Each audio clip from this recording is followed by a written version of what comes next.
UGC net yoga second paper. हम last class के बाद, पिछले वीडियो के बाद हम लास्ट पार्ट है ये योग तत्व उपनिषद की। हमने अंतिम लास्ट वीडियो में देखा था हमने कि घुटने से लेकर पायु यानी गुदा तक का भगवान विष्णु ब्रह्मा जी से कहते हैं, घुटने से लेकर पायु गुदा तक का स्थान जल का स्थान माना गया है। वह जल तत्व अर्ध चंद्र रूप में और वंग बीज वाला माना गया है। इस जल तत्व में वायु का आरोपण करके उसे वंकार के साथ बीज को जोड़कर चार हाथ वाले मुकुटधर शुद्ध स्फटिक से वर्ण वाले पीले वस्त्र पहने हुए भगवान अच्युत नारायण देव का 5 घटिका तक ध्यान करके योगी जल तत्व को जीत लेता है और सभी पापों से छुटकारा पा लेता है। इस तरह जल तत्व को जीत लेने के बाद जल से उसे कोई भी भय नहीं रहता, जल में उसकी मृत्यु नहीं होती। आयु गुदा से लेकर हृदय पर्यंत, वायु क्या होती है? गुदा से लेकर हृदय पर्यंत के स्थान को वही स्थान कहा जाता है। वह अग्नि त्रिकोण रूप में और रक्त वर्ण तथा कार बीज वाला माना गया है। उस बहिर में वायु का आरोपण करके उसे ई कार रूप बीज से जोड़कर 3 आंखों वाले वरदान देने वाले तरुण आदित्य के समान कांति वाले सभी अंगों में भस्म का लेप किए हुए अति प्रसन्न ऐसे रुद्र का स्मरण करते हुए 5 घटिका तक ध्यान करना चाहिए। आप जानते हो 1 घटिका मतलब कितनी होती है? 24 मिनट्स। तो 5 घटिका कितना हो गया? 120 minute. 24 into 5 is equal to 120 minute, यानी 2 घंटे। 120 मिनट्स के बात कर रहे हैं। इसमें 1 घटिका नॉर्मली क्या होती है आपका? 24 मिनट होती है। 120 मिनट यानी 2 आवर्स की बात हम कर रहे हैं आज के हिसाब से। तो 5 घटिका तक का ध्यान करना चाहिए। ऐसा साधक वहीट से नहीं जलाया जा सकता। उसका उसका शरीर जलता नहीं है, भले ही वह अग्नि के घेरे के बीच में हो। और ऐसे सिद्धियां, ऐसे वरदान प्राप्त भी होते हैं। जो प्रहलाद जी को आप जानते हो, उनके पूरा स्टोरी जो होलिका के दहन के बारे में थे। तो उनको पंचाग्नि साधना है ना, ये पंचाग्नि साधना है। हाँ जी, ये विशेष स्वामी निरंजनानंद जी करते हैं ये जी, पंचाग्नि साधना। हृदय से लेकर भौह तक का स्थान वायु का क्षेत्र कहा जाता है। एग्जाम में क्या आ सकता है कि हृदय से लेकर के भौह तक का स्थान किसके क्षेत्र है? तो वायु का, अग्नि का, जल का, पृथ्वी का, ऐसे ऑप्शन दे सकते हैं। इसको आप याद करेंगे कि हृदय से लेकर भौह तक का स्थान क्या है? वायु का स्थान है। इसी प्रकार से पायु से लेकर गुदा पायु मतलब गुदा से लेकर हृदय पर्यंत का स्थान को क्या क्या क्या है आपका? ये वही स्थान है। इस नाम के वन्नी स्थान, वन्नी वही, स्थान, हाँ वही, वन्नी हाँ वही वही न, मतलब इसका आपका, इसका जिसका अर्थ होती है आपका कि अग्नि तत्व होती है। अग्नि। हाँ, तो इसको आप याद रखेंगे। इसमें वह 6 कोनों के, और हम देख रहे हैं कि हृदय से लेकर भौह तक के स्थान वायु का क्षेत्र कहा गया है। वह 6 कोनों के आकार का कितने होती है आपका? षटकोण, यानी कि 6 कोनों के आकार का, काले रंग का, रंग क्या है? काले रंग का, और भास्वर या अक्षर वाले होते हैं। इस प्रकार मरुत स्थान पर अर्थात वायु स्थान पर यकार होता है। यहाँ भास्वर यह अक्षर के साथ विश्वतोमुख सर्वज्ञ ईश्वर का ध्यान करना चाहिए। क्या करना चाहिए? यहाँ भास्वर यह अक्षर के साथ विश्वतोमुख सर्वज्ञ ईश्वर का ध्यान करना चाहिए। इस तरह 5 घटिका यानी 2 घंटे तक ध्यान करते रहने से साधक वायु की तरह आकाश विहारी होता है। वायु से उसकी मृत्यु नहीं होती और वायु से उसको भय भी नहीं होता। भौहों के बीच भौहों के बीच के भाग से लेकर मूर्धा पर्यंत, हम जब देखते हैं कि भौहों के बीच के भाग से लेकर मूर्धा के अंत तक का क्षेत्र को हम आकाश स्थान कहा गया है। वह व्योम, व्योम मतलब आकाश होता है, आप जानते हो। व्योम मतलब आकाश यानी व्योम वृत्त जैसे आकार वाला तथा धुएं के से रंग वाला हा कार अक्षर से युक्त होता है। ऐसे उस आकाश तत्व में वायु का आरोपण करके उसके साथ हकार को जोड़कर भगवान शंकर का ध्यान करना चाहिए। कितना करना चाहिए? भगवान शंकर का ध्यान करना चाहिए। वह भगवान शंकर बिंदु रूप है, ये आपको फैक्ट्स आप याद रखना। वह भगवान शंकर बिंदु रूप है, महादेव है, व्योम जैसे आकार वाले हैं, सदाशिव है, शुद्ध स्फटिक जैसे वर्ण वाले हैं, मस्तक पर बाल चंद्र को धारण किए हुए हैं, 5 मुख वाले हैं, सौम्य मुद्रा वाले हैं, 10 हाथ वाले हैं, 3 आंखों वाले हैं, और सभी शास्त्रार्थ को धारण किए हुए हैं, सभी आभूषणों से सुशोभित है, उमा सहित है। सभी आभूषण से क्या है? सुशोभित है, उमा सहित। उमा रूपी अर्ध देह वाले हैं, आप जानते हो अर्ध नारीश्वर का जो रूप है उसका आप जानते हो अच्छे से। तो उमा रूपी अर्ध देह वाले हैं। वह सभी कारणों के भी, वो क्या कहते हैं? सभी कारणों के भी, जितने भी हमारे जो भी घटनाएं घटती है वह सभी कारणों के भी कारण स्वरूप है। आकाश तत्व में उनका ध्यान करते रहने से ही, जब हम आकाश तत्व में उनका ध्यान करते हैं तो आकाश तत्व में उनका ध्यान करते रहने से अवश्य ही आकाश विचरण की शक्ति हमें प्राप्त होती है। ऐसा योगी कहीं भी रहता हो फिर भी वह अत्यंत सुख भोगता रहता है, क्योंकि आप जानते हैं आकाश क्या होती है? सतोगुण की। आकाश से क्या मिलती है? हमें सतोगुण मिलती है आकाश तत्व से। विचक्षण योगी को इस प्रकार 5 धारणाएं करनी चाहिए। इसमें उस योगी का शरीर दृढ़ हो जाता है और उसको मृत्यु का कोई भय नहीं रहता। ऐसा महाबुद्धिशाली योगी ब्रह्मा के प्रलय के समय भी ऐसे महाबुद्धिशाली योगी ब्रह्मा के प्रलय के समय में भी सर्व सृष्टि के प्रलय में भी दुखी नहीं होता। 6 घटिका तक वायु को रोक कर भी 6 घटिका तक वायु को रोककर आकाश तत्व में इष्ट सिद्धि देने वाले देव का निरंतर ध्यान करते रहना चाहिए। इस प्रकार के सगुण ईश्वर का ध्यान करने से अनिमा इत्यादि सिद्धियां प्राप्त होती है।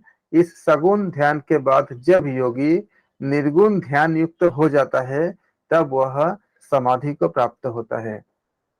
अकॉर्डिंग टू हम क्या कर रहे हैं? योग तत्व उपनिषद के अनुसार। इस प्रकार अनवरत साधना से योगी 12 दिवसों में 12, अगर जब ऐसे लगातार साधना जब चलती रहती है, इस प्रकार अनवरत साधना से योगी 12 दिवसों में समाधि को प्राप्त कर लेता है। और ये आपका क्वेश्चन बन जाता है कितने समय में समाधि प्राप्त हो जाते हैं। अगर ऐसे स्थिति में पहुंचने के बाद 12 डेज में 12 दिवसों में समाधि को प्राप्त हो जाती है अकॉर्डिंग टू योग तत्व उपनिषद के अनुसार। प्राण वायु के पूर्वोक्त प्रकार से निरोध करने पर प्राण वायु के पूर्वोक्त प्रकार से निरोध करने पर यह योगी क्या होता है? जीवन मुक्त हो जाता है। जीवात्मा और परमात्मा की समान अवस्था को ही समाधि कहते हैं।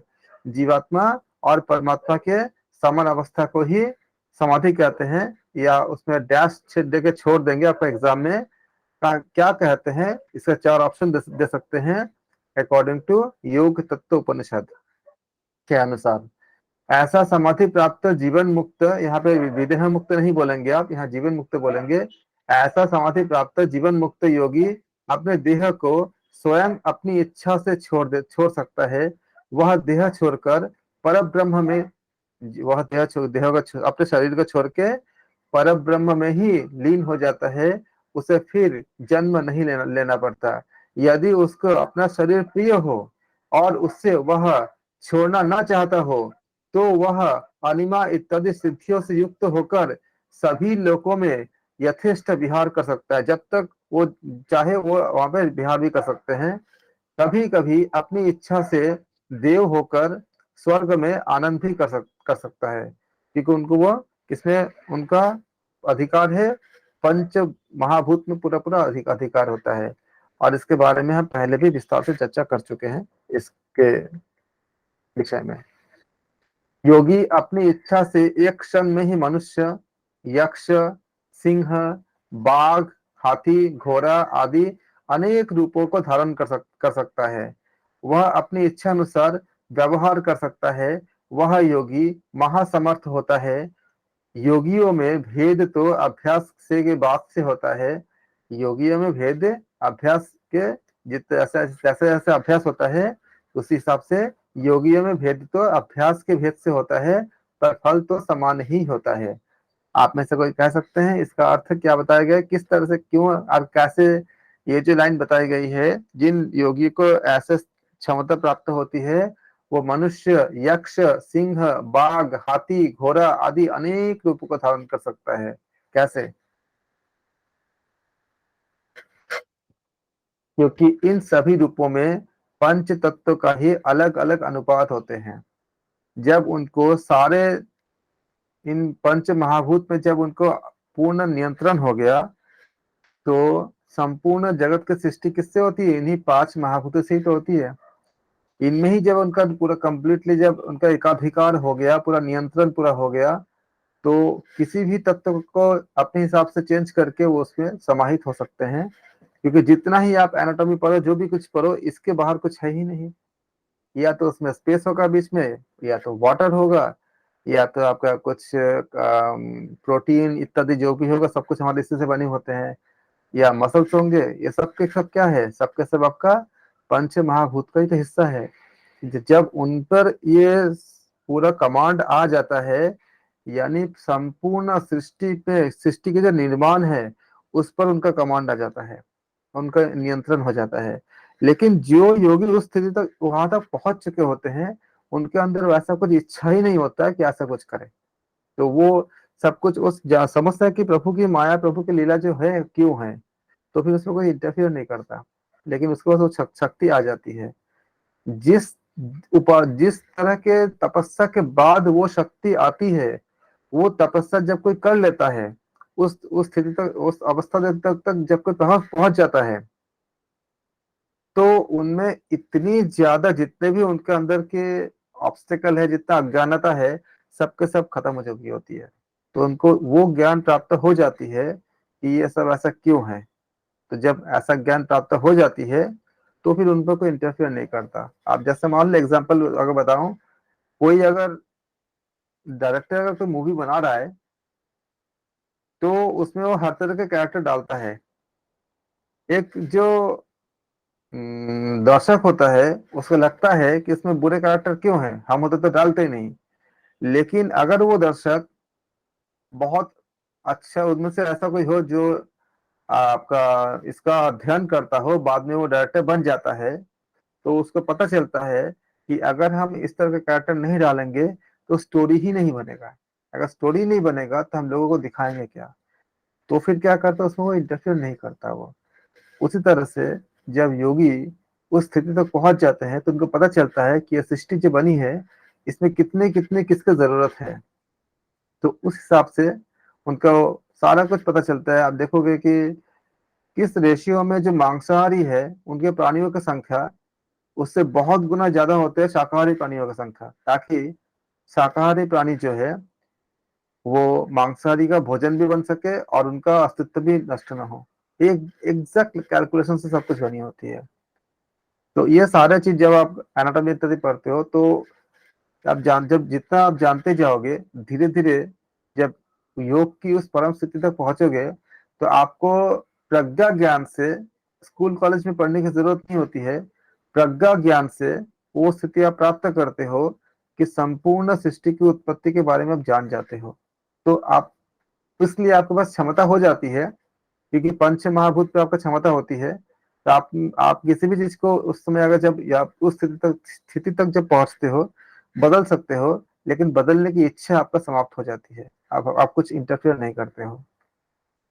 क्योंकि इसी को तो बताया गया था कि परीक्षित राजा ने कहा था कि कलयुग तुम क्यों आए हो, तो तुम यहाँ से चले जाओ।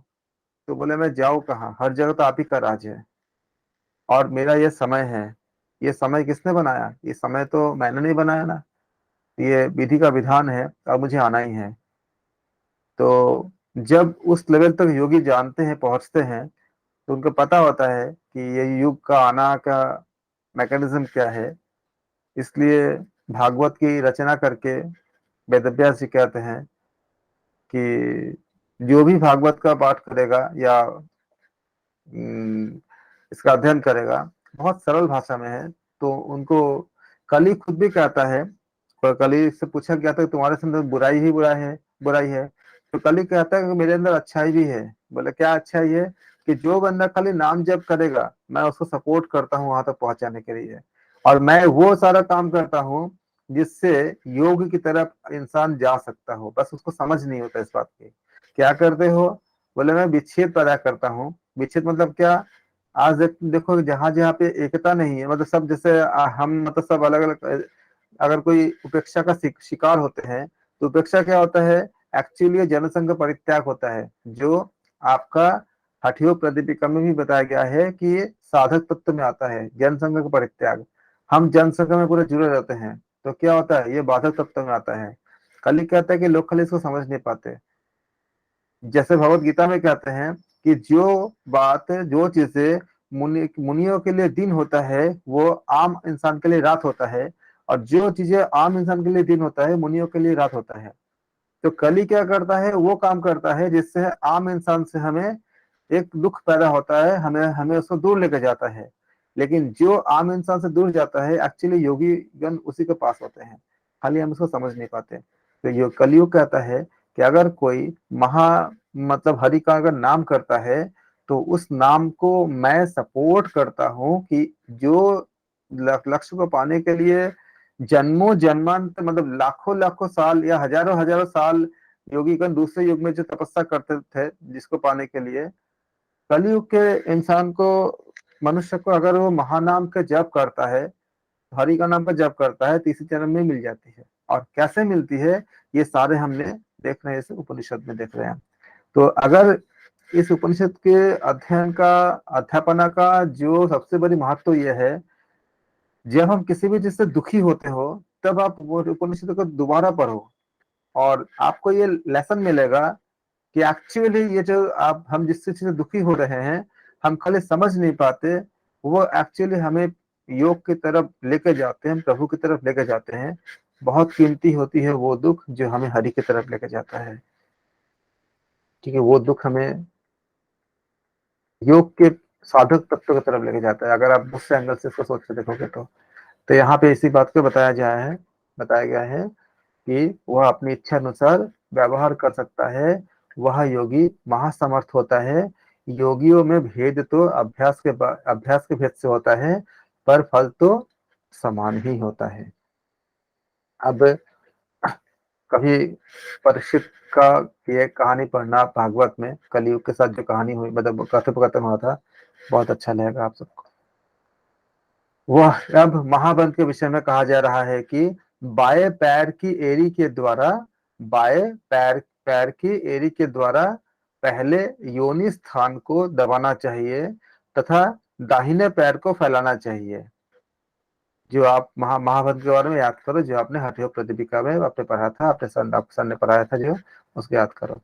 महाबंध के विषय में बताया जा रहा है कि बाएं पैर की एड़ी के द्वारा पहले योनि स्थान को दबाना चाहिए, और तथा दाहिने पैर को फैलाना चाहिए। फिर उसको अंगूठे से दोनों हाथों से जोर से पकड़ना चाहिए। इसके बाद थोड़ी को छाती से लगाना चाहिए, और तब फिर वायु को धीरे धीरे भीतर धारण करके यथाशक्ति कुंभक करना चाहिए, और बाद में उसे रेचक के द्वारा बाहर निकाल देना चाहिए। इस प्रकार इस प्रकार की क्रिया को निरंतर बाएं और दाएं, फिर से पुनः दाएं और बाएं, इस प्रकार अभ्यास करते रहना चाहिए। अर्थात पहले बाएं पैर की एड़ी को जिस तरह से शुरू किया था, उसी तरह से दक्षिण पैर की एड़ी से हम शुरू करते हैं, इसको हम अदल बदल करके हम करते हैं। ऐसा अभ्यास करते रहना चाहिए। पहले प्रसारित किए गए पैर को अब पूर्ववत जंघा पर दबाना चाहिए, और इसको हम क्या कहते हैं? इसका नाम होता है महाबंध, अकॉर्डिंग टू योग तत्व उपनिषद के अनुसार। ऊपर बताए अनुसार ही यही महाबंध कहलाता है। इस बंध का दोनों तरीके से अदल बदल कर, अर्थात जब हम इसको ऑर्डर पर चेंज करते हैं, यानी परिवर्तित क्रम में अभ्यास किया जा सकता है। जब महाबंध में सतत सतत संलग्न वह योगी एकाग्र होकर कंठ के मुद्रा के जरिए वायु की गति को आवृत करके दोनों नाखूनों को संकुचित करके तत्परता पूर्वक तत्परता पूर्वक वायु को भर लेता है, तब क्या होता है, तब इस महाबंध को, तब इसी को क्या कहते हैं, इसको इसको महाबंध कहा जाता है। सिद्ध पुरुष सदैव इसका अभ्यास करते रहते हैं। जीभ को भीतर के कपाल में लौटा कर, मतलब लेटा कर, मतलब पूरा टच करा करके दोनों भ्रिकुटियों के बीच दृष्टि रखी जाने पर क्या बनती है, आप जानते ही हो, खेचरी मुद्रा बनती है, यानी खेचरी मुद्रा होती है। कंठ को संकुचित करके ठोड़ी को मजबूती से जब स्थापित किया जाता है, क्या बोलते हैं उसको, उसको जालंधर बंद, जालंधर बंद ये कहते हैं, तब वह जालंधर बंद होता है। यह बंध मृत्यु रूपी हाथी के लिए, इसको याद रखने पूछा गया था एक बार, यह बंध मृत्यु रूपी हाथी के लिए सिंह सिंह समान, मतलब काल रूप होते हैं, मतलब मृत्यु सामने आ नहीं पाता जब। लेकिन पता है ये कब होती है, जब सिद्ध हो जाता है। खाली एक बार दो बार लगाने से नहीं होता है, इसमें सिद्ध होने पड़ता है। सिद्ध होने का अपना प्रोसेस होता है, एक लंबी प्रक्रिया होता है और लंबा समय लगता है उसको, उनके लिए सिद्ध गुरुदेव के पास जाना पड़ता है। ये खाली हम जान रहे हैं यहाँ पे, उस स्थिति के फल पाने के लिए हमें इसमें उस चीज को हमें सिद्ध करना पड़ता है, और इसका एक बहुत लंबी प्रक्रिया होता है। इसलिए आप खाली अभी जान रहे हो, करोगे आप तभी जब आपको कोई योग्य गुरु मिलेंगे, उनके सानिध्य में करोगे। और जब करते हो तो यहाँ सोचते हैं कि हमने एक बार कर लिया तो हमें ये मिल गई, उसके लिए उसको उसको पूरा सिद्ध करना पड़ता है। और जिस बंध से प्राण सुषुम्ना से उठ जाता है, लोग उसको क्या बोलते हैं उसको, और उसे योगी लोग उद्यान, यानी उद्यान नामक बंद कहते हैं, उद्यान बंद कहते हैं इसको। एड़ी से योनि स्थान को यत्न पूर्वक दबाकर भीतर की तरफ खींचना चाहिए। एड़ी से योनि स्थान को यत्न पूर्वक दबाकर भीतर की तरफ खींचना चाहिए। इस तरह अपान को ऊंचे उठाकर जो बंद किया जाता है, उसको क्या बोलते हैं, उसको वह योनि बंद कहलाता है, अकॉर्डिंग टू योग तत्व उपनिषद के अनुसार। एड़ी से योनि स्थान को यत्न पूर्वक दबाकर भीतर की तरफ खींचना चाहिए। इस प्रकार अपान वायु, मतलब अपान को ऊंचे उठाकर बंद किया, जो बंद हम करते हैं वह योनि बंद कहा जाता है। इस योनि बंद की क्रिया से क्या होती है, प्राण अपान नाद और बिंदु में मूल बंद के द्वारा एकता स्थापित की जाती है, और यह बंद क्या होती है, निस्संदिग्ध रूप से योग की सिद्धि को प्राप्त कराता है। अब क्या करेंगे, मुद्रा के बारे में बात करेंगे, विपरीत करनी सर मुद्रा। सर ये समझ में नहीं आया सर, क्या है ये? वो मूल बंध का भी उन्होंने बोला और योनि बंध दोनों बोला है। हाँ, उन्होंने बोले हैं कि कहाँ से यह पाठ है, कंठ को संकुचित करके थोड़ी को मजबूती से हम क्या करते हैं, स्थापित करते हैं, तब जालंधर बंद होती है। यह बंध मृत्यु रूपी हाथी के लिए सिंह के काल रूप होती है। ये तो हो गया आपका। जिस बंध से प्राण सुषुम्ना से उठ जाता है उसे योगी लोग उद्यान बंद कहते हैं। कौन सा पार्ट आपको क्लियर हुआ नहीं हुआ, इसके बाद निबाद वाला। नहीं नहीं सर, नीचे नीचे। एड़ी से योनि स्थान को यत्न पूर्वक दबाकर, आप लोग सिद्धासन करते हो ना, उसके हम्म। लगभग पॉस्चर बनती है। जो योनि का स्थान होता है उसको हम यत्न पूर्वक, मतलब मतलब अपने एक्टिविटी से खुद उसको दबा करके, योनि में एड़ी पे, जो पैर का जो एड़ी होती है, एड़ी को योनि के स्थान में हम लगाते हैं और यत्न पूर्वक उसको प्रेशर देते हैं, उसमें दबाते हैं, मतलब जब बैठते हैं तो उसके बैठने का नहीं, आप अभ्यास करते हो, और उस समय क्या करते हैं, हम भीतर की तरफ खींचते हैं, मतलब ये हो उसको गया सर, इसके नीचे की लाइन, इस योनि बंध की क्रिया से इस प्राण तरह अपान। को, हाँ। हाँ, इस तरह अपान को ऊंचे उठाकर बंद किया जाता है, उसको योनि बंद कहते हैं। ठीक है, ये क्लियर है। हम्म।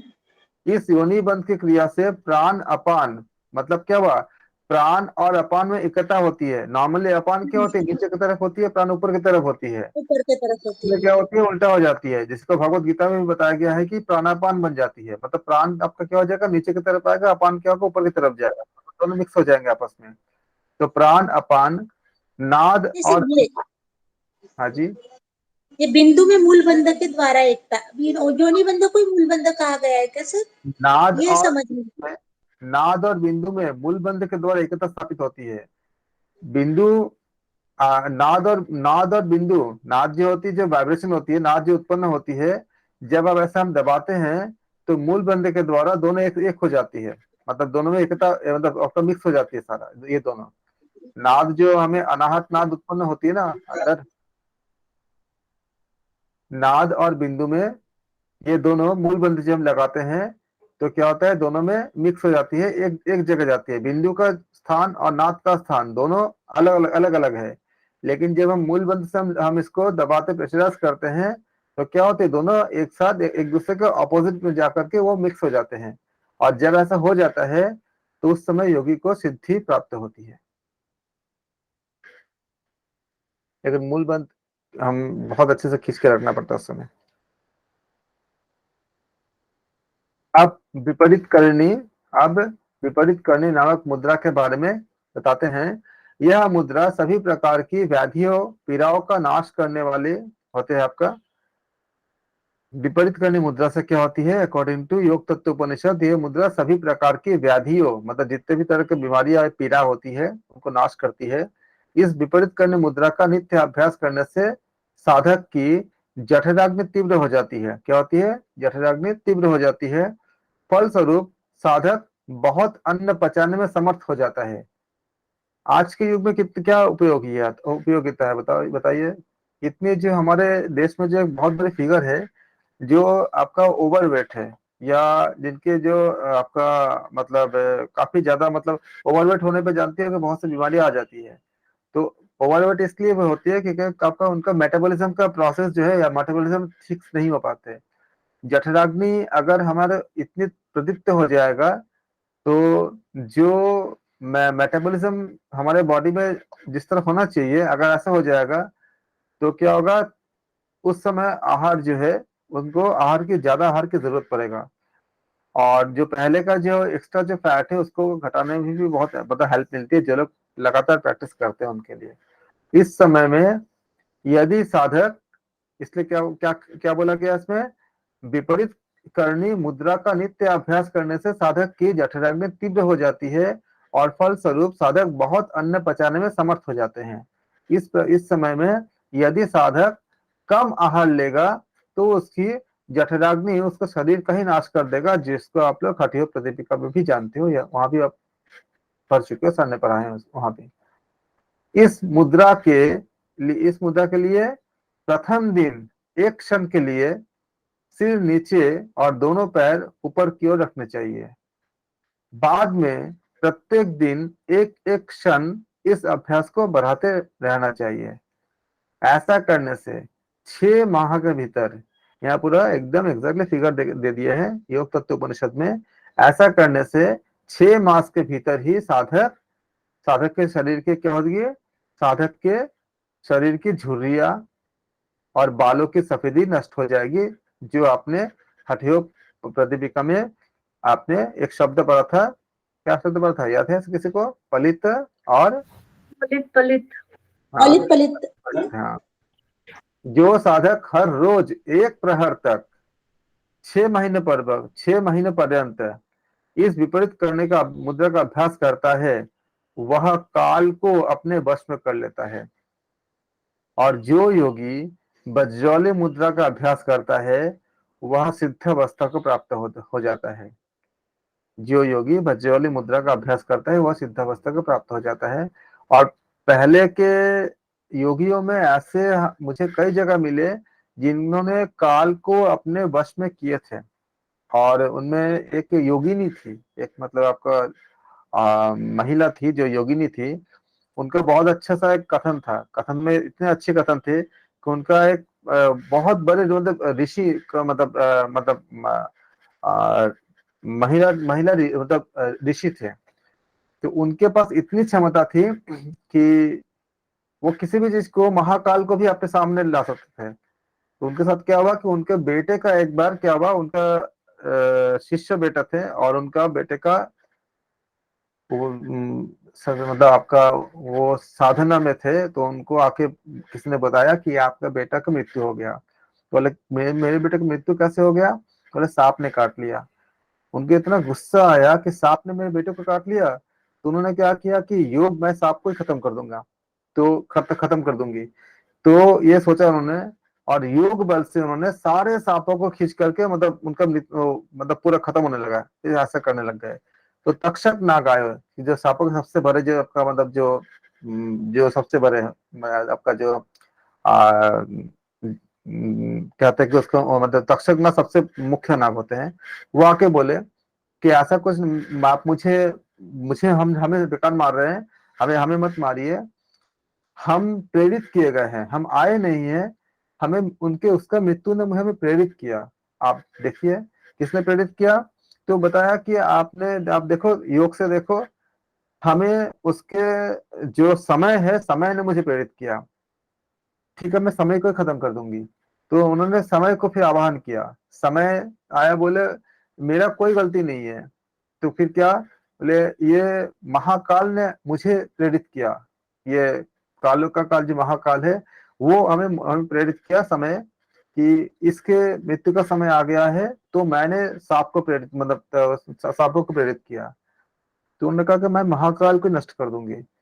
इतनी उनके सिद्धावस्था थी, इतनी ज्यादा, ये जो बताया गया इसमें कि साधक अगर ऐसा करते हैं तो करते करते क्या होता है, उन अपने काल को भी अपने बस में कर लेते हैं। इसका आधार मैं बता रहा हूँ, उन्होंने महाकाल का आवाहन किया, आप कहा कि मैं महाकाल को, इस समय के जो महाकाल उसको नष्ट कर दूंगी। महाकाल सामने आए, और महाकाल आए उनके सामने प्रकट हुए, प्रकट होकर बोले कि मेरा कोई दोष नहीं है। तब किसका दोष है? बोले आप सर्वज्ञ हैं और आप समर्थ हैं, आप खुद योग बल में देख लीजिए, इस बालक के जो कर्मा था, जो कर्म था, उस कर्मा ने मुझे प्रेरित किया, मैंने फिर काल को प्रेरित किया, फिर काल ने सांपों को प्रेरित किया, और वो जाकर के काटा उसको। तो आप देख लीजिए, अगर फिर भी आपको लगता है कि हाँ ऐसा नहीं है, तो फिर आप कर सकती हैं। तो उन्होंने जब योग बल से देखा, तो उन्होंने पाया कि उस बच्चे का कर्मा था, उस कर्म के कारण उसको फल भोगना पड़ा। और जो पतंजलि योग दर्शन में कहा गया है कि कर्मों का फल भोगना ही पड़ता है, चाहे कुछ भी हो।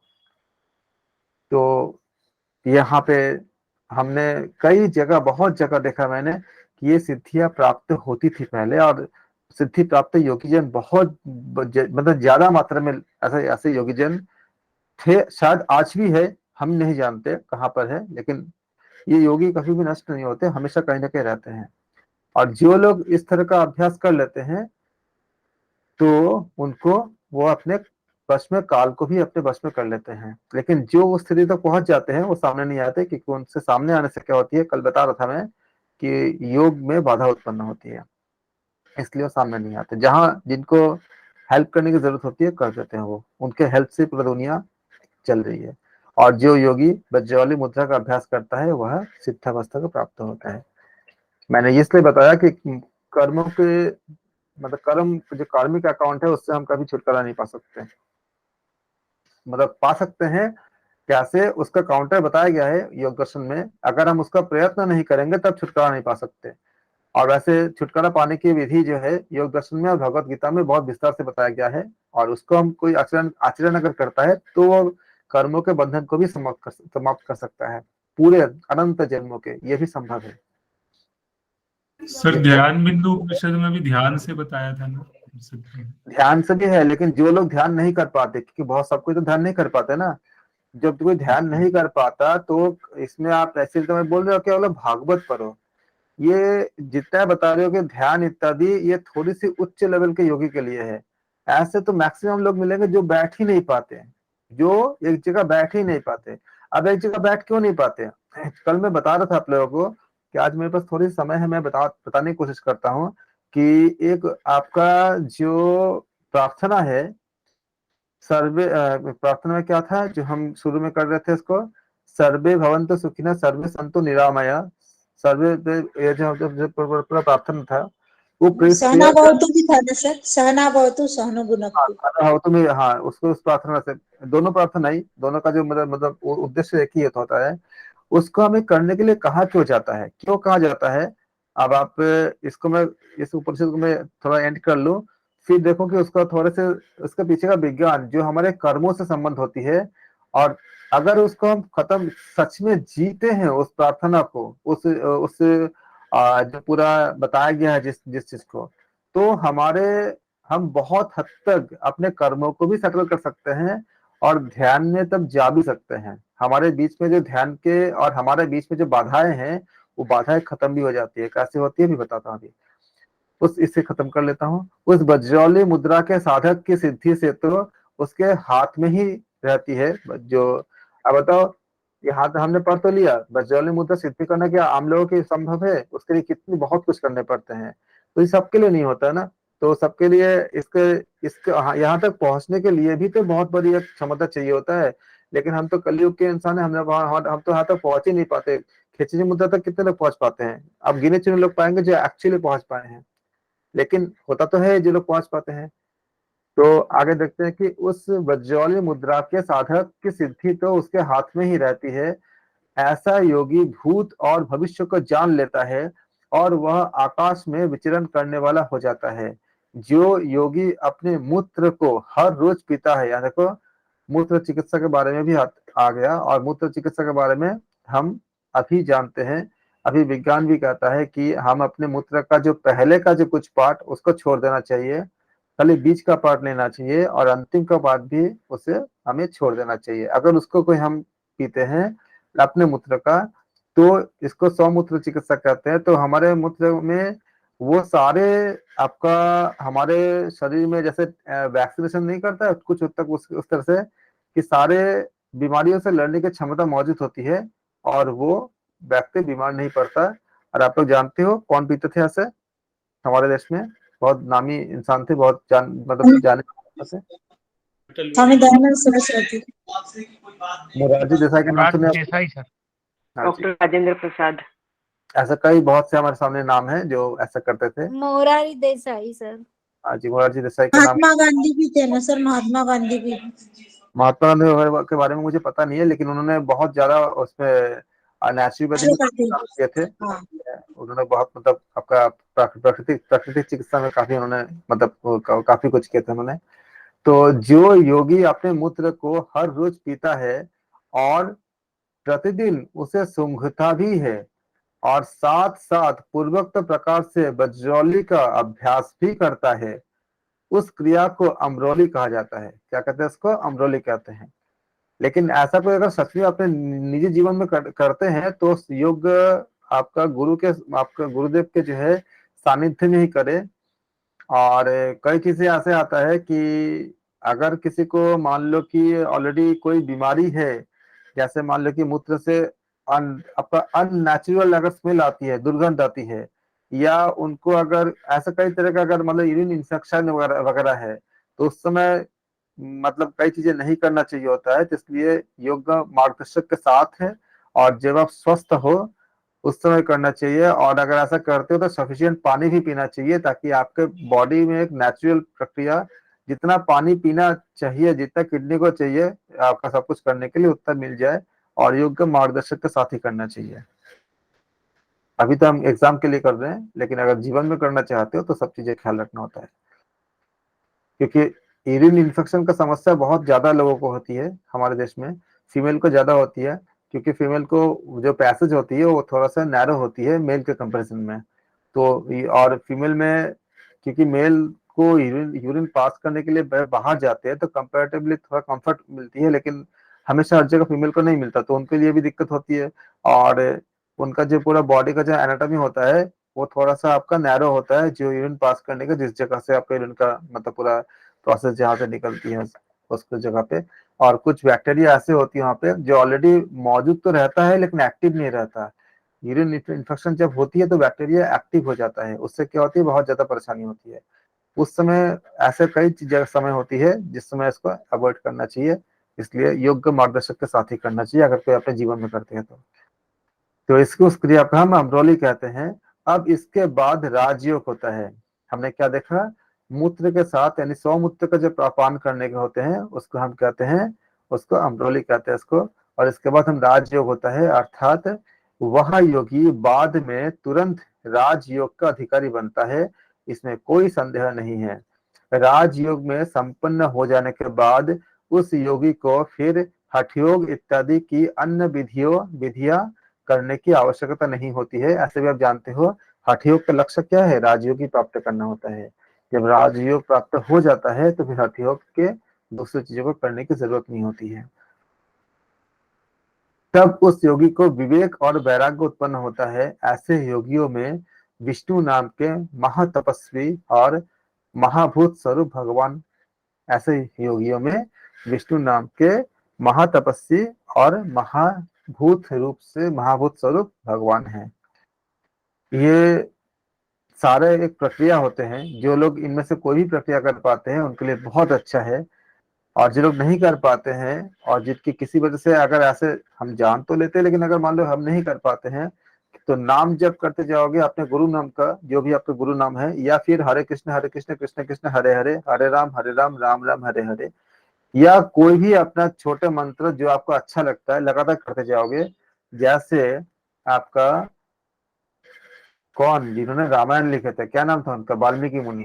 वाल्मीकि मुनि, उनको राम नहीं बोल पा रहे थे, इतने पाप था, लेकिन खाली मरा मरा करते करते करते करते इतने बड़े योगी बन गए कि फिर जिस नाम को वो उच्चारण नहीं कर पा रहे थे, फिर उन्होंने रामायण तक लिख डाले और राम जी आके वही वही सारा कुछ किए जो उन्होंने रामायण में लिखे थे, क्योंकि माँ सरस्वती उनमें आके विराज हो गए थे। तो ऐसे भी संभव है, खाली नाम जप से भी हम उस जगह पा सकते हैं जो हमें ऐसे आपका तम विविध जो बताए गए उपनिषद में कि अलग अलग हम ऐसे अगर चीजों को नहीं कर पाते हैं तो नाम जप से भी पा सकते हैं। लेकिन इस उपनिषद में, योग तत्व उपनिषद में जब आएगा तो आपको एग्जाम में योग तत्व उपनिषद के अनुसार ही बात बतानी होगी जो जो बताई गई है, और इसके अलावा आप नहीं कर सकते तब नंबर नहीं मिलेगा आपको एग्जाम में।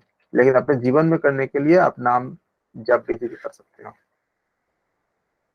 यह भगवान पुरुषोत्तम तत्व मार्ग पर चलने के लिए, यह भगवान पुरुषोत्तम तत्व मार्ग पर चलने वालों के लिए दीपक के समान दिखाई पड़ते हैं।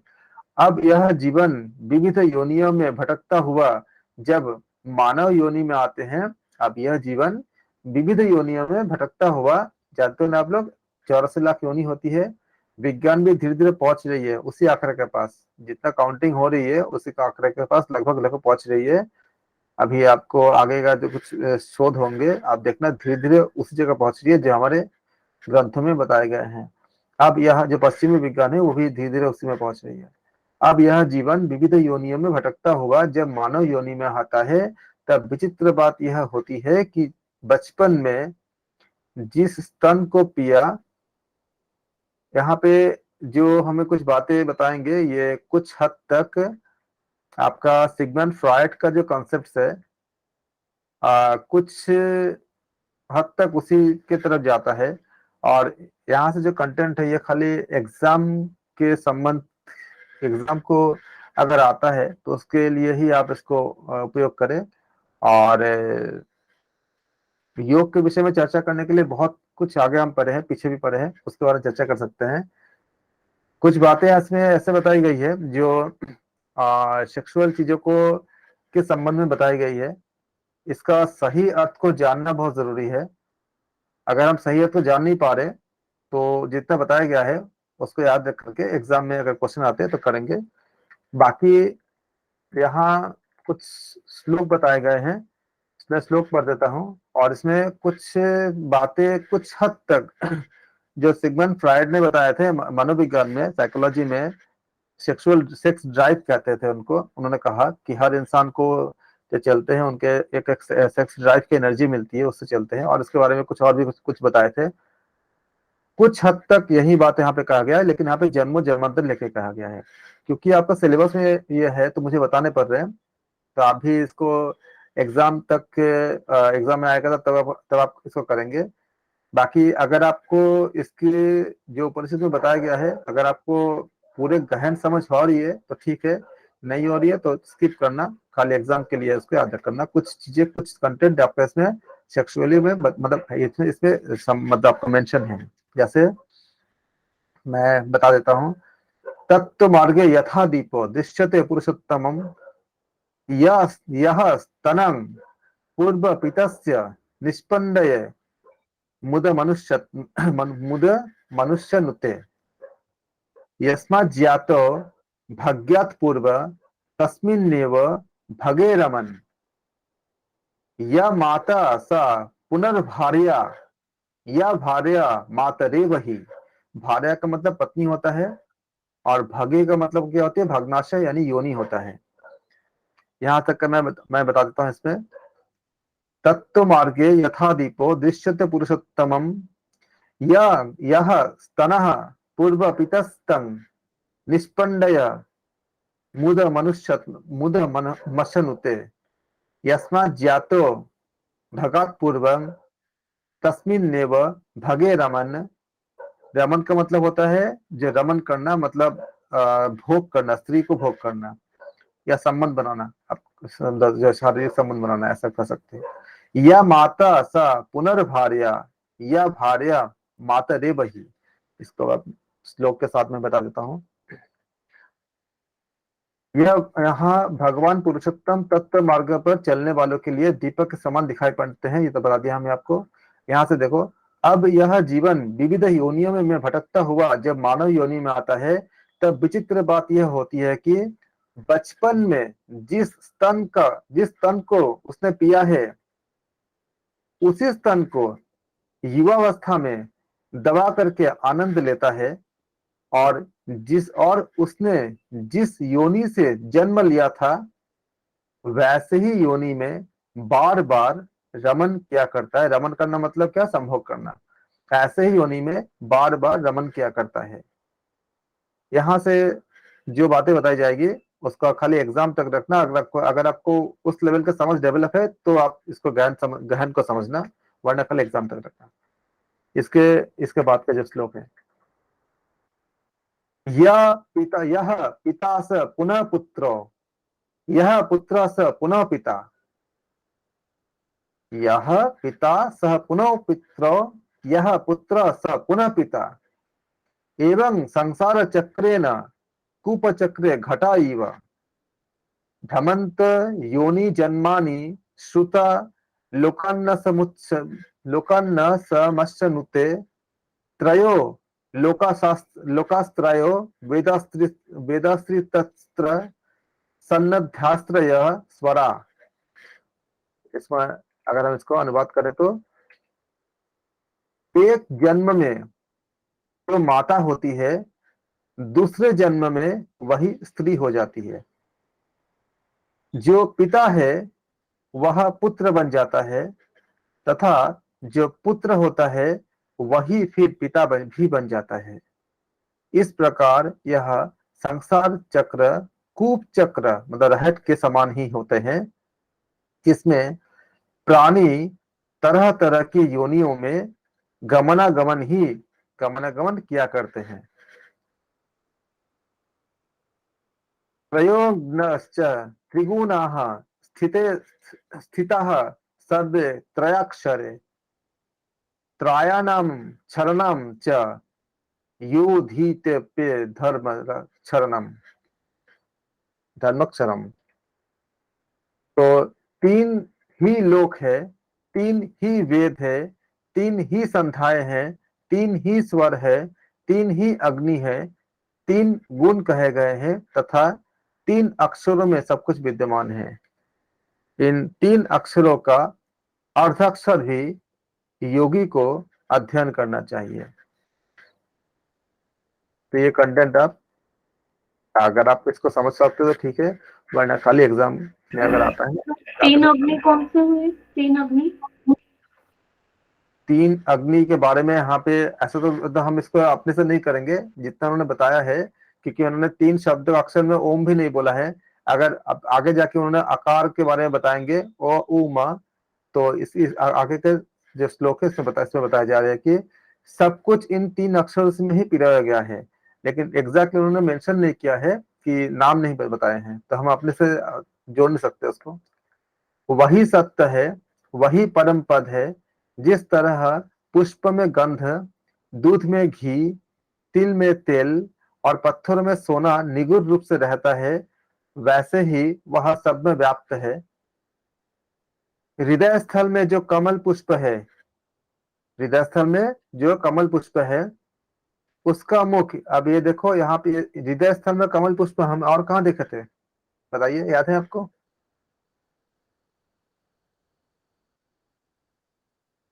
हृदय स्थल में प्रश्नोपनिषद।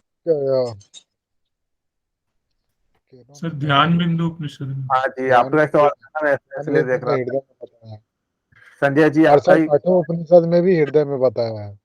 हाँ, लेकिन कमल पुष्प के रूप में जो है आपका ध्यान बिंदु में अच्छे से बताया। और जिसका आपका डाउट था कि जब मैं बता रहा था कि ये चक्र का नाम नहीं लिया गया है, तो चक्र का हम नहीं कह सकते हैं, तो हृदय कमल में, तो हृदय स्थल में जो, हाँ जी, और उसमें भी बताया गया है, लेकिन उसमें कमल नहीं बताया गया था, वहां पे बताया गया था कि ये आपका हृदय में क्या पर आपका उसमें उसमें अंगुष्ठ मान के मात्र बताया गया था उसमें। हाँ, तो उसमें कठोप कमल शब्द नहीं बताया गया था। कमल शब्द जो है आपका ध्यान बिंदु उपनिषद में बताया गया था और योग तत्व उपनिषद में बताया गया है। इसलिए मैं मेंशन कर रहा हूँ, कभी कभी ऐसा पूछ लेते हैं कि किन किन उपनिषद में बताया गया कि हृदय में कमल पुष्प है। इसके लिए हृदय स्थल में जो कमल पुष्प है, उसका मुख नीचे की ओर है और उसकी डंडी ऊपर की ओर है। नीचे बिंदु है, उसी के बीच में मन प्रतिष्ठित है। आकार के द्वारा रेचित किया हुआ वह पद्म उकार के द्वारा भेदा जाता है और बाद में मकार के द्वारा नाद को प्राप्त करते हैं। अर्ध मात्रा में निश्चल ही रहते हैं। वह अर्ध मात्रा शुद्ध स्फटिक जैसी है, अंश रहित है, पाप नाशक है। लेकिन बाकी जो तीन तीन चीज बातें बताए गए हैं, उपनिषद में डिटेल नहीं बताया है इसमें कि क्या मेंशन करना चाहते हैं। इसके अग्नि तो बहुत तरह की होती है, लेकिन तीन अग्नि के बारे में क्या है? तीन अग्नि, तीन संध्याएं पता है। जब तीन आपका तीन संध्या मतलब जो आपका जैसे दिन और रात मिलती है, उसको हम बोलते हैं, इसको ये रात और दिन मिलती है। 7 अग्नियों का तो वर्णन मिलता है।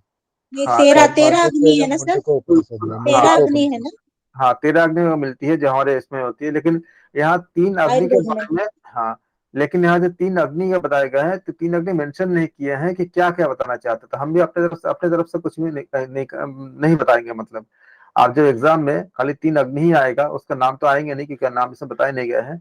आप भी जब कहीं भी बोलोगे तो अपने तरफ से कुछ मत बोलना, क्योंकि आप जब किसी ग्रंथ को आप रिप्रेजेंट कर रहे हो, तो ग्रंथ में जो बातें बताई गई है उतनी ही आपको बतानी है, इसके ज्यादा इसे मतलब उसके बाहर नहीं बतानी है। तीन लोक है, तो लोक आपका तीन के अलावा कौन से तीन लोक है, क्या उसके बारे में भी मतलब विस्तार नहीं है, तो हम भी खाली तीन लोक ही बताएंगे। और जैसे भूगोल लोक, जनरल लोक, तपलोक, ऐसे बहुत से लोक होते हैं, लेकिन हम तीन लोग बताएंगे, हम तीन ही बताएंगे एग्जाम्स के लिए। सर इसमें ऊपर वाला एक चीज ये क्लियर नहीं हुई है, ये जो कौन सी? हृदय स्थल वाला जो लाइन थी ना सर,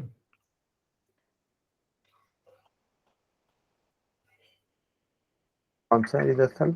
इसमें जो सर ये दिया है ना, इसके नीचे वाला था। हाँ, हृदय स्थल में जो कमल पुष्प है उसका मुख, हाँ ये वाला सर। हृदय स्थल में इसका जो कमल डंडा पुष्प ऊपर। है, उसका मुख नीचे की ओर है और हाँ डंडी ये ऊपर तो की क्लियर है सर, इसके आगे का नीचे बिंदु है, ये नीचे बिंदु है। मतलब ये क्या चीज हुआ सर? नीचे बिंदु है, उसी के नीचे मन प्रतिष्ठित है। नीचे बिंदु का जो अर्थ है, बिंदु का तो अर्थ एक होती है कि बिंदु तो नॉर्मली जो अर्थ होती है ऊर्जा, ऊर्जा मतलब जो हमारे जो देखो हृदय के नीचे क्या आती है, नाभि आती है। तो नाभि में जो जो आपका जो अनाहत नाद उत्पन्न होती है, कहाँ पे से उत्पन्न होती है? आपका नाभि से उत्पन्न होती है। तो वो क्या बोले उसमें, वहां पे उसी के बीच में मन प्रतिष्ठित है, लेकिन मेंशन नहीं किए हैं, इसलिए मैं अपने से नहीं कह सकता। बिंदु का एक अर्थ आपका आपका शुक्र भी होती है, और जो शुक्र का अर्थ खाली स्पर्म नहीं होता, शुक्र का अर्थ आपका पूरा वो जीवनी शक्ति होती है, तो उसका भी अर्थ हो सकता है। और बिंदु का आपका जो अगर ऊर्जा शक्ति ले ले, तो आपका नाभि जो होती है उसमें आपका अनाहत अनाहत आपका नाद उत्पन्न होती है। तो ये दोनों ही क्या आता है, आपका ऊर्जा शक्ति का आपका मतलब द्योतक होता है, लेकिन एग्जैक्टली मेंशन नहीं किए हैं कि नीचे बिंदु को क्या बताना चाह रहे हैं, तो हम इसको अपने तरफ से कोई मीनिंग हम इसमें आपको दे नहीं सकते, खाली इतना ही दे सकते हैं कि उन्होंने बताया है कि जो, क्योंकि आप जब एग्जाम में जाओगे तो एग्जाम में आप भी वही करोगे जो इसमें लिखी हुई है कि कमल पुष्प है, उसका मुख नीचे की ओर है, डंडी ऊपर की ओर है, नीचे बिंदु है। अब बिंदु का अर्थ क्या होती है, बिंदु का एक अर्थ आपका शुक्र होती है, शुक्र का अर्थ खाली स्पर्म नहीं, मैं बताया अभी आपको, ये आपका पूर्ण जीवनी शक्ति, ऊर्जा शक्ति जो जीवन उत्पन्न होती है उसके द्योतक होते हैं। और दूसरा आपका अनाहत नाद, वो भी दोनों ही आपका नीचे की तरफ होती है, नीचे मतलब आपका हृदय से नीचे की तरफ होती है, एग्जैक्टली मेंशन नहीं है तो, लेकिन उनका कहना अर्थ यह है कि वो जीवनी शक्ति का ही बारे में बता रहे हैं। तो नीचे बिंदु है, उसी के बीच में मन प्रतिष्ठित होते हैं आकार के द्वारा। अब मन जो प्रतिष्ठित की बात करेंगे, तो मन अगर आपको बात करेंगे तो हृदय के नीचे जो होगा वो आपका नाभि के पास ही हो सकता है। और कई जगह से बताया भी गया है कि एक हिस्सा उधर भी, वहां भी रहता है, लेकिन एग्जैक्टली क्योंकि मेंशन नहीं है तो हम आपको मेंशन नहीं करेंगे कि एग्जैक्टली कहाँ पर है, खाली आपको इतने याद रखो कि नीचे बिंदु है। जब उन्होंने मेंशन अगर किए होते तो आप इसको लेते हैं, क्योंकि फिर क्या बोलोगे, अगर आपको काउंटर करते हैं कोई तो फिर आप बोलोगे क्या, क्योंकि यहाँ पे मेंशन नहीं है। तो उसी के बीच में क्या है, मन प्रतिष्ठित है, आकार के द्वारा रेचित किया हुआ वह पद्म उकार के द्वारा भेदा जाता है। पद्म कौन सा, जो आपका कमल पुष्प है, वह पद्म उकार के द्वारा भेदा जाता है और बाद में मकार के द्वारा नाद को प्राप्त करते हैं। अगर हम इस अर्थ को ले लेंगे तो फिर आप क्या निकलती है, अनाहत नाद निकलती है, जो हम बता रहे थे, जो नाभि चक्र में जो बता रहे थे, मकार के द्वारा नाद को प्राप्त करता है। अर्धमात्रा को निश्चल ही रहती है, आ उ मा के बीच में जो अर्धमात्रा होती है, अर्धमात्रा तो निश्चल ही रहती है, वह अर्धमात्रा शुद्ध स्फटिक जैसे अंश रहित और पापनाशक है। क्योंकि यहाँ पे ओम का बात कही जा रही है, ओम का उच्चारण नाभि से होती है, तो आप यहाँ पे कह सकते हो कि आपका नाभि को आपका मतलब इंगित किया जा रहा है। तब भी यहाँ पे कोई ऐसा कोई शब्द का इस्तेमाल नहीं किया गया कि नाभि बताना चाह रहे हैं, लेकिन अनाहत नाद जो होती है वो उसी चक्र से, उसी के पास से उत्पन्न होती है। अनाहत चक्र नहीं, अनाहत नाद, सॉरी, अनाहत चक्र नहीं बता रहा हूँ, अनाहत नाद जो ओम जो है वो आहत नहीं होता, मतलब दो वस्तुओं के टकराने से क्या होती है, आवाज उत्पन्न होती है। जब दो वस्तु जब टकराता है, टकराने को आहत कहते हैं। तो आहत से जो जैसे आपने दो हाथों को टकराओगे तो क्या ताली बजेगा, आवाज उत्पन्न होगा। तो ये आहत से नहीं, अपने आप ही उत्पन्न होती है, इसलिए इसको अनाहत कहते हैं। तो ये नाभि से उत्पन्न होती है। तो ये शायद इंगित यहाँ पे नाभि रहा होगा, क्योंकि उसके बाद उन्होंने महर्षि ने ओम के बारे में ही सारे बताए हैं। ऐसे योग साधक योगी मुक्तावस्था को पा लेता है, जैसे कछुआ अपने हाथ पैर सिर को अपने भीतर स्थापित कर लेता है, वैसे ही सभी द्वारों में भरकर दबाया गया वायु 9 द्वारों के बंद होने पर, यहाँ पे क्या होगा, नवद द्वार, याद रखिएगा यार। आपका जो दूसरे उपनिषद है उसमें कहीं कहीं पे 11 द्वार के बारे में बताया गया है, जैसे हमारे कौन से याद है आपको, जहाँ पे 11 द्वार बताया गया है, कठोपनिषद। 9 द्वारों के बंद होने से यहाँ क्या बताया गया, क्या, जैसे कछुआ अपने हाथ पैर सिर को अपने भीतर स्थापित कर लेता है, वैसे सभी द्वारों में भरकर दबाया गया वायु 9 द्वारों के बंद होने से ऊपर जाता है। जैसे वायु रहित घड़े के बीच में रखा गया दीपक होता है, वैसे ही कुंभक को जानना चाहिए कि कुंभक करने से ये स्थिति प्राप्त होती है। इस योग साधना में 9 द्वारों के अवरुद्ध किए जाने पर निर्जन निरुपद्रव स्थान में केवल आत्म तत्व ही शेष रह जाता है। ऐसा ही यह योग तत्वोपनिषद है। और इस प्रकार यहाँ योग तत्वोपनिषद हमारा समाप्त होता है। एक बड़ी उपनिषद थी, काफी जानकारी थी, ध्यान बिंदु उपनिषद की तरह ही हमने समाप्त किया योग तत्वोपनिषद। अच्छे से आप लोग इसका रिवीजन करिएगा, मैंने कंटेंट सेंड कर दिया। हाँ जी बोलिए। आप सब कर्म वाले बता रहे सर। अच्छा हाँ, इसके बाद कर्म, जी जी। तो आप जब एक बात सोचे कि आप लोग, हम सब देखते हैं जब हम ध्यान में जाते हैं जा नहीं पाते, बहुत सारा थॉट अपने आप आती है, थॉट अगर नहीं भी आएगा तो आप ऐसा ऐसा देखोगे कि आपका अचानक किसी का फोन आ जाए, कुछ ना कुछ ऐसा आ जाए कि आपको जाने देता नहीं है। बहुत कोशिश करोगे तो या तो अंदर ही ऐसा कुछ उत्पन्न होगा या बाहर के ऐसे कुछ स्थिति उत्पन्न होती है हमें बिल्कुल जाने नहीं देता। क्यों? चलो इसके एक एग्जाम्पल से हम समझते हैं। सपोज करो कि मैं एक उदाहरण आपके सामने पेश कर रहा हूँ, आप लोग माइक खोल कर खाली आंसर देते रहना, आपके आंसर से आप खुद समझ जाओगे। सपोज करो कि अगर मान लो कि या किसी एबीसीडी कोई इंसान है, उसने मान लो कि 4-5 जगह से मान लो कि कुछ पैसे उधार लेके रखा है, जैसे किसी से 10,000 लिया, किसी से 15,000 लिया, किसी से 5,000 लिया, और समय पूरा हो चुका, दे नहीं पा रहा है, तो क्या होगा? बताओ क्या होगा? जो पैसा जिसका पैसा होगा वो आके बार बार उसको तगादा करेगा, भाई मेरा पैसा दो, पैसा दो, पैसा दो, कुछ सुनाएगा, कुछ बोलेगा। उसको पैसा की जरूरत, मतलब जिसका जो पैसा है, या तो अगर बैंक से लोन लेके रखा है तो उसको वो आके मतलब बार बार वो करेगा, लेकिन वो दे नहीं पा रहा है। तो लोगों को पता है कि वो दे नहीं पा रहा है, लेकिन लोग उसके ऊपर अपना नजर मतलब बना के रखे हैं कि उसको पैसा लेना है उससे। अब थोड़ा समझ लो, उसी व्यक्ति का मान लो कि उसका जो उधार है, सपोज करो 1.5 लाख रुपए टोटल उधार है, और वो 10-12 लोगों से लेकर रखा है, उसको 1.5 लाख रुपए उधार है। पता चलता है उसका कि उसका 10 लाख का लॉटरी लगा है। जब 10 लाख का लॉटरी लगा होगा उसका, तो वो सबसे पहले उसके पास सामने कौन आएगा? बताओ माइक खोल के। अगर उसको 10 लाख का जिसने लॉटरी, सर उधार दिया है। सबसे पहले कौन आएगा? जो उधार दिया। क्या बोलेगा आके? भाई मेरा पहले पैसा लौटाओ, उसके बाद जो जो मर्जी करो। कब तक उसको डिस्टर्ब करेगा कि मेरा पैसा लौटाओ? क्या वो पूरा 10 लाख के लिए करेगा डिस्टर्ब? 10 लाख ले जाएगा? नहीं। नहीं, उसका पैसा जो बकाया है वो जो मांगेगा बकाया सर है वो। 1.5 लाख, जब वो जी। बकाया 1.5 लाख वो दे देगा, जब तक नहीं देगा तब तक क्या वो लोग उनको शांति से उस 10 लाख का आनंद उसको लेने देगा? नहीं देगा। वो क्या नहीं करेगा? देगा सर। बोलेगा कि मेरा पहले पैसा लौटाओ, उसके बाद तुम्हें जो 10 लाख मिले तुम उसका एंजॉय करो, तभी कर सकते हो जब तुम मेरा पैसा लौटाओगे। इन केस अगर उसका 1 लाख का लॉटरी लगता है, अगर 1.5 लाख अगर उसका मतलब आपका उधार है, तो वो 1 लाख का लॉटरी लगते ही सब जो उधार वाले हैं उसका पूरा 1 लाख लेके चला जाएगा उसको। यही होती है जब हम ध्यान में जाने की कोशिश करते हैं।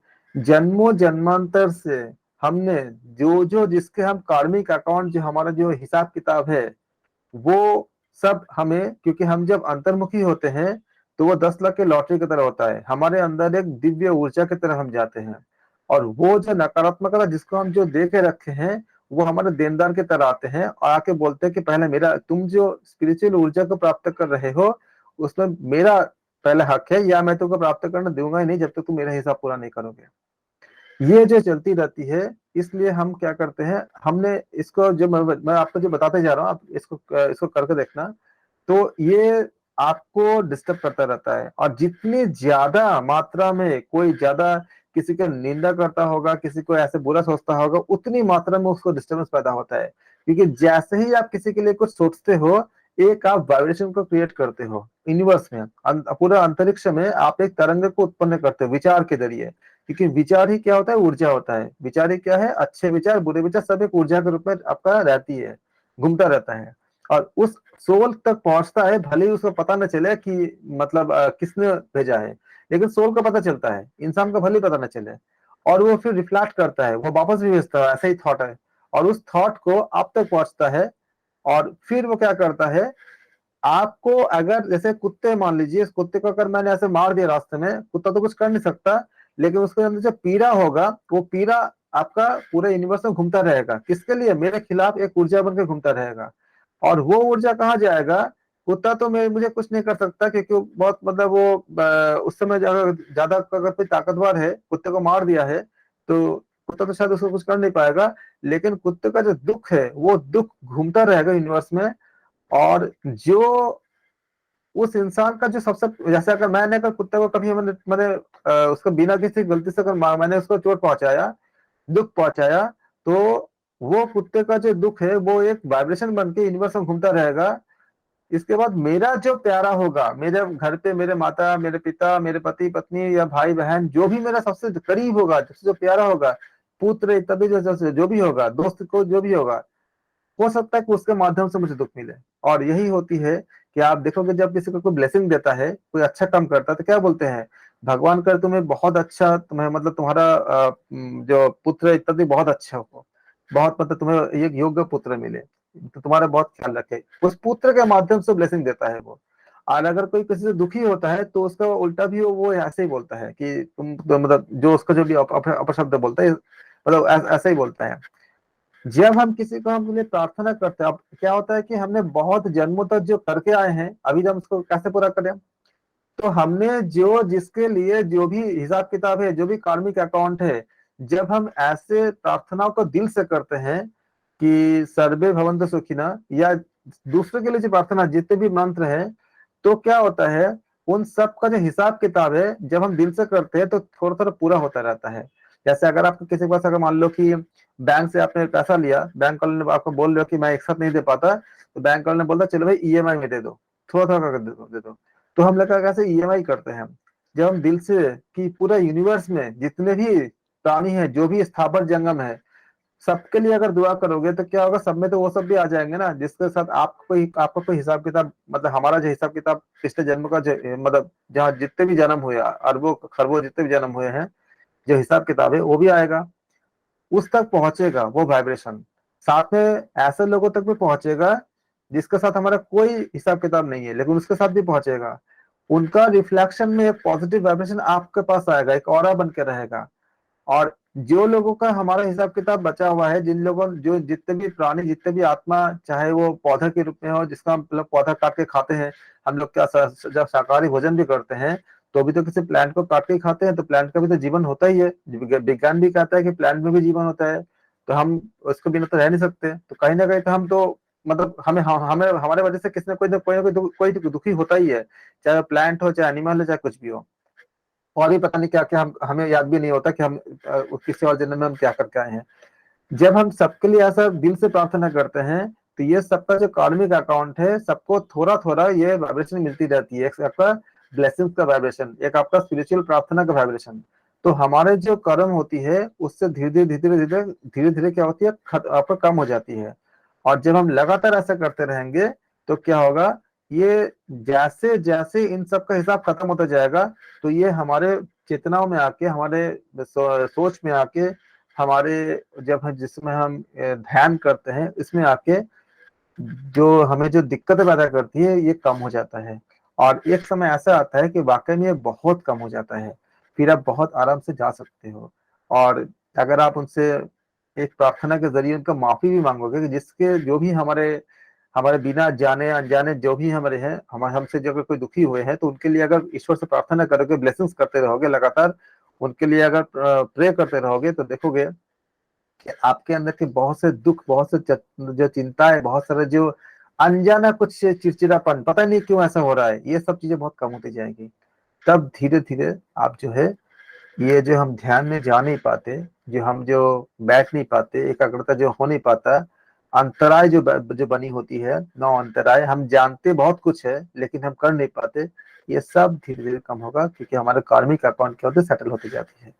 ये जितने भी आपका जो प्रार्थना होती है, इन प्रार्थनाओं को जीना होता है। जब हम जी करके, मतलब उसको महसूस करके, उसको भाव को जान करके जब हम प्रार्थना करते हैं, सच में करते हैं, दिल से करते हैं, उन सभी आत्माओं के लिए, उन सभी प्राणियों के लिए जिनसे हमारा कोई भी किसी भी जन्म में किसी भी तरह से हमारा कोई ही हिसाब, मतलब कोई कर्म रहा हो। आप देखो इसी उपनिषद में क्या बताया गया, इसमें जब ऊपर जो हमने देखा हमने कि जो एक जन्म में क्या पुत्र होता है, वही अगले जन्म में क्या होता है, पिता भी होता है। या जो इस जन्म में पिता होता है वो क्या होता है, पुत्र भी होता है। अगर आप इस चीज को, इस फैक्ट्स को अगर देखोगे, इसको अगर महसूस करोगे, तो पता है आज के जीवन में बहुत सारी समस्याएं हल हो जाती है। जो पिता है वह पुत्र भी बन जाता है। तो आज जो माता पिता को, अपने माता पिता को, जो अच्छे माता पिता बहुत है, बहुत आपके लिए बहुत कुछ किए हैं, लेकिन अगर आप उसको नहीं देखभाल कर रहे हो तो क्या होगा, जस्ट साइकिल जस्ट रिवर्स हो जाएगा। जो पिता है वह पुत्र बन जाता है, ज्यादा नहीं, जस्ट 100 साल का ही अंतर है। 100 साल के अंदर हम चले ही जाएंगे, और 100 साल के अंदर हमारे अगर नया जन्म होगा, या फिर नया जन्म जब तक ना हो जाए, अगर कुछ कर्म का हिसाब किताब होता है, किसी का तुरंत हो जाता है, किसी का कुछ प्यूरिफिकेशन प्रोसेस होती है उसके बाद होती है, लेकिन होती जरूर है। जो पिता है वह पुत्र बन जाता है। तथा जो पुत्र होगा वो फिर पिता बन जाता है। तो रिवर्स से जस्ट हो जाएगा, जो आप अभी दे के जाओगे एक्चुअली वही वापस मिलेगा, और जो हम दे के आए हैं वो हमें वापस मिल रही है। इन सब चीजों को जो हमने, उसमें हमारा अच्छा बुरा बहुत कुछ होता है, हमें पता ही नहीं होता बहुत सी चीजें। जैसे अभी हम उपनिषद पढ़ रहे हैं, लेकिन हो सकता है कि पहले हमने ये हम जानते ही नहीं थे और बहुत कुछ हमें हमारे साथ साथ ऐसे हुए हैं। तो ये सारी चीजें कम हो जाती है। तो धीरे धीरे आप नाम जप भी कर पाते हो, नहीं तो अभी हम नाम जप भी नहीं हो पाता। खाली ऐसा नहीं था कि रत्नाकर ही जप नहीं, राम नहीं बोल पाए थे, ऐसा नहीं है। रत्नाकर यानी वाल्मीकि मुनि जो बने थे बाद में, कि उनको ही दिक्कत थी कि मारा मारा कर रहे थे, राम राम नहीं कर पा रहे थे, ऐसा भी नहीं है। हम में से कितने लोग नाम जप कर पाते हैं? कर पाते हैं हम सब कोई, हम सब कोई बोल तो लेते, लेकिन लगातार कर पाते क्या? जैसे मान लो कि अगर बोले कि हरिओम हरि नाम, तो क्या हम कितने देर कर पाते हैं, कितने मिनट कर पाते हैं, कंटिन्यू क्यों नहीं कर पाते हैं? ये सब वजह होता है कि हमें सारे बाधा विघ्न बन के आते हैं। इसलिए प्रार्थना को हर जगह पे बताई गई है। हर उपनिषद के शुरू में एक प्रार्थना होती है और हर ग्रंथ के शुरू में एक प्रार्थना होती है, और ज्यादातर प्रार्थना ऐसे होती है कि दूसरों के कल्याण के लिए होती है। लेकिन आगे पहले के क्या होते थे, इन प्रार्थनाओं को समझा करके, समझ करके, उसको वास्तविक अर्थ के साथ जी करके तब करते थे। और इसलिए पहले के लोग आराम से, यही अवस्था होती थी, लेकिन ध्यान योग इत्यादि आराम से कर लेते थे। हम जितने इसको हम नहीं समझ पाते हैं, उतने हम कोशिश करके भी हमें वो परिणाम से हम दूर रहते हैं, या ज्यादा संघर्ष करने पड़ते हैं उस परिणाम को पाने के लिए। ये इसका एक आपका पूरा एनालिसिस है जो कर्मों के सिद्धांत का। यही आपका एनालिसिस जाती है कारण शरीर, सूक्ष्म शरीर, बाद में आती है स्थूल शरीर में आती है। धन्यवाद आप सबका, और thank you so much. Sir इसमें एक फैक्ट जो बाकी ग्रंथों से और अलग है ना, इसमें जैसे वो जालंधर बंद का दिखाया था, वो मृत्यु रूपी हाथी के लिए सिंह के समान है, तो बाकियों में तो ये उद्यान बंद के लिए दिया है, जैसे हट प्रदीप का के लिए आपने दिया है। कई कई जगह पे थोड़ा सा अंतर हो सकता है, इसका मिला लेना, क्योंकि हमें इसलिए बोला कि शास्त्र ग्रंथ के अनुसार जो ग्रंथ में जो बताया गया है उसको आप याद रखोगे एग्जाम के लिए, आप उसी को मतलब लिखोगे। ऐसा कई जगह मिलेंगे आपको, आपको देखोगे घिरन संगीता और हठेव प्रदीपिका में भी कई अंतर है। हाँ, लेकिन सर ये वाला फैक्ट, ये घिरण संहिता, हट प्रदीपिका, हट रत्नावली, तीनों में ये मतलब मृत्यु मातंग केसरी वाला जो है, तीनों में सेम है। इसमें थोड़ा अलग बताया, इसमें जलंधर बंद के लिए बताया। हाँ, इसलिए आप ग्रंथों के साथ याद रखना है इसको, इस ग्रंथ में ऐसा बताया गया है। जी, थैंक यू सो मच। अगले वीडियो में हम करेंगे योग कुंडलिनी उपनिषद करेंगे। इसके बाद ये हमारा 8 उपनिषद है, 8 में से हमारा 3 समाप्त हो चुकी है। चौथा उपनिषद हम करेंगे योग कुंडलिनी उपनिषद, या योग कुंडली उपनिषद। हम इसके नया पार्ट में, हमारे अंतिम पार्ट था योग तत्व उपनिषद के, अगले उपनिषद हमारे होंगे योग कुंडली उपनिषद। थैंक यू सो मच, धन्यवाद। Thank you sir. Hariom Hariom sir, Hariom sir. Thank you sir, Hariom sir. Hariom सबको। हरिओम सर, धन्यवाद। आप लोगों को धन्यवाद, आप लोगों ने इतना समय तक वेट किया।